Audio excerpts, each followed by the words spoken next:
Hello বন্ধুরা, আমার welcome Prince Payel's উপর চ্যানেলে তোমাদের প্রত্যেককে স্বাগত জানাই। যারা আমার সাবস্ক্রাইবার, আমার ফ্যামিলি মেম্বার, তাদের জানাই অসংখ্য ধন্যবাদ আমার পরিবারের একজন হওয়ার জন্য আর তোমার পরিবারের একজন আমাকে বানানোর জন্য। আর যারা আমার চ্যানেলে নতুন ভিজিট করছো তাদের বলবো অতি অবশ্য করে কিন্তু চ্যানেলটিকে সাবস্ক্রাইব করতে হবে। পাশে থাকো, সাথে থাকো। সত্যি বলতে আমি তোমাদের সুবিধার্থে এখানে আমি আমার অভিজ্ঞতা নিয়ে প্রেগন্যান্সি রিলেটেড ভিডিও বানিয়ে থাকি।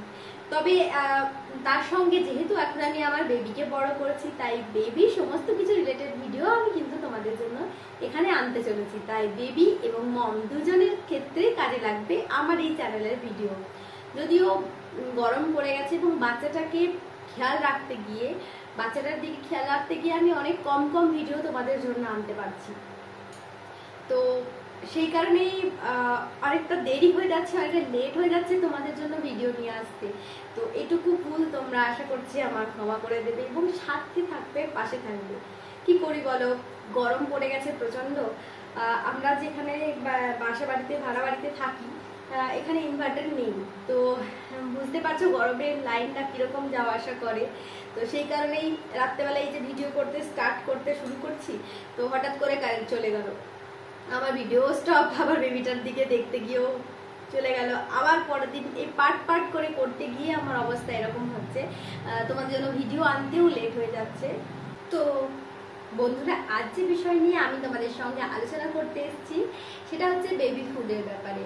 হ্যাঁ, আমরা মায়েরা বাচ্চাদের কি খাওয়াবো, কি না খাওয়াবো, কিভাবে রাখবো, কি করব, এই বিষয় নিয়ে অনেকটা বেশি চিন্তিত হয়ে পড়ি। সেই কারণেই ডাক্তারের কাছে যাওয়া বা কি খাওয়ালে ঠিক হবে বড়দের থেকে জানা, এইভাবেই আমরা চেষ্টা করি আমাদের বেবির যেন পুষ্টি ঠিকঠাক থাকে সেদিকে। তো 6 মাস পর্যন্ত তো অবশ্যই ব্রেস্ট মিল্ক খাওয়াতে হবে, এটা তো আমরা জানি।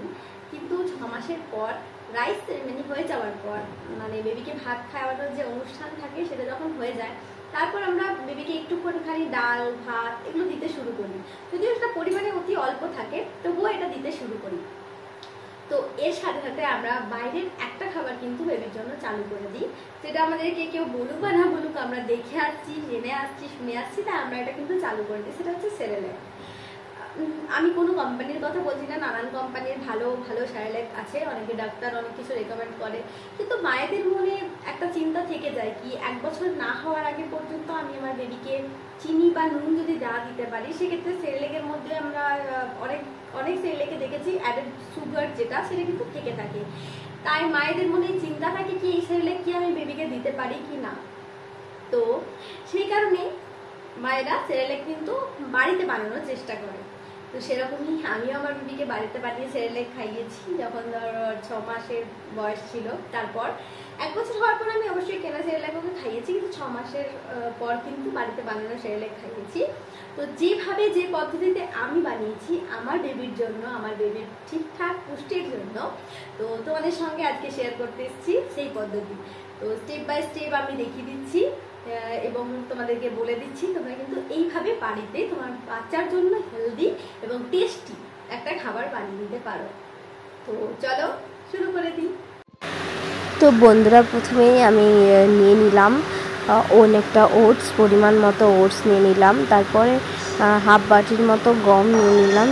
তারপরে যেটা নেব সেটা হলো আখরোট নিয়ে নিলাম, বাদাম নিয়ে নিলাম এবং সেই সঙ্গে দিয়ে দিলাম কাজু আর আমন্ড। এবার এগুলো একটা পাত্রের মধ্যে ভালোভাবে নিয়ে তারপর সেটাকে জল দিয়ে পরিষ্কার করে ধুয়ে নিতে হবে।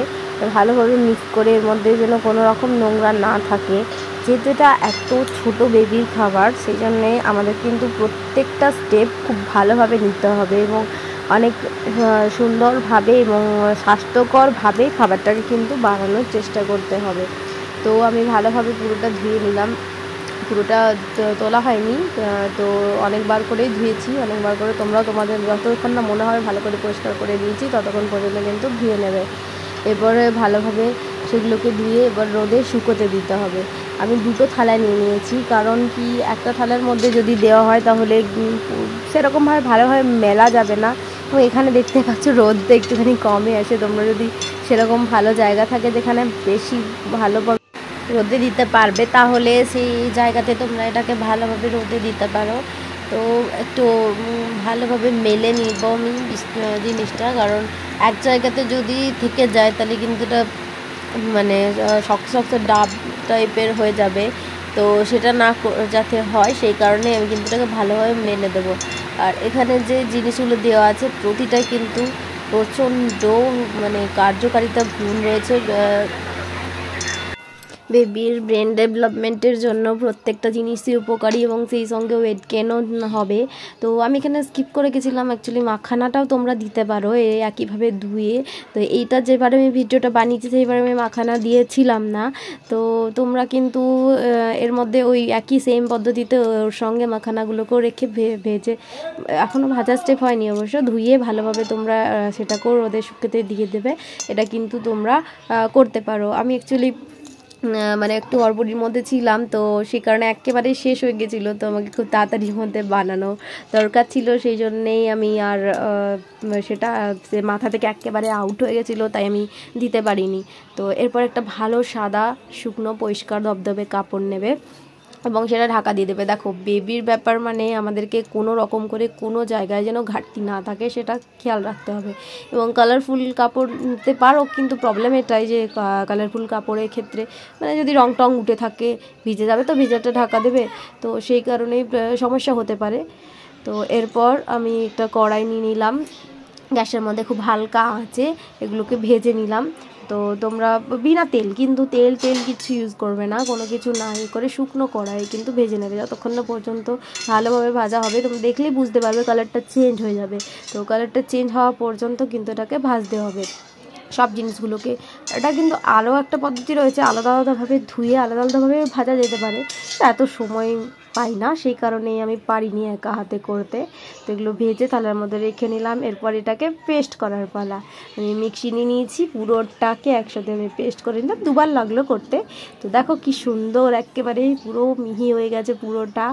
তো এরপর এটা কিন্তু বেবির জন্য খুব খুব উপকারী জিনিস, তো তোমরা ট্রাই করো। তো এইভাবে বাড়িতে পুষ্টিকর আহার কিন্তু তোমরা তোমাদের বেবির জন্য তৈরি করতে পারো। তো ঝটপট কমেন্ট করে জানাও কে কে তোমার মানে কার কার, তো ঝটপট কমেন্ট করে জানাও কার কার বাইরের খাবার খাওয়াতে বাচ্চাকে অসুবিধা, যেই কারণে কে কে এই সেরেল্যাক বানাতে চলেছো। তোমাদের কমেন্টের আশায় থাকলাম। আর ভালো লাগলে ভিডিওটি অবশ্যই একটা লাইক করে দিও, আর পাঁচ টাকা বেল আইকনটি প্রেস করতে ভুলো না। যারা আমার চ্যানেলে নতুন ভিজিট করছো, বেবি আর মম রিলেটেড আরও নতুন নতুন তথ্য পেতে অবশ্যই কিন্তু চ্যানেলটিকে সাবস্ক্রাইব করে দাও। আবার দেখা হবে অন্য ভিডিওতে, ততক্ষণ পর্যন্ত টাটা।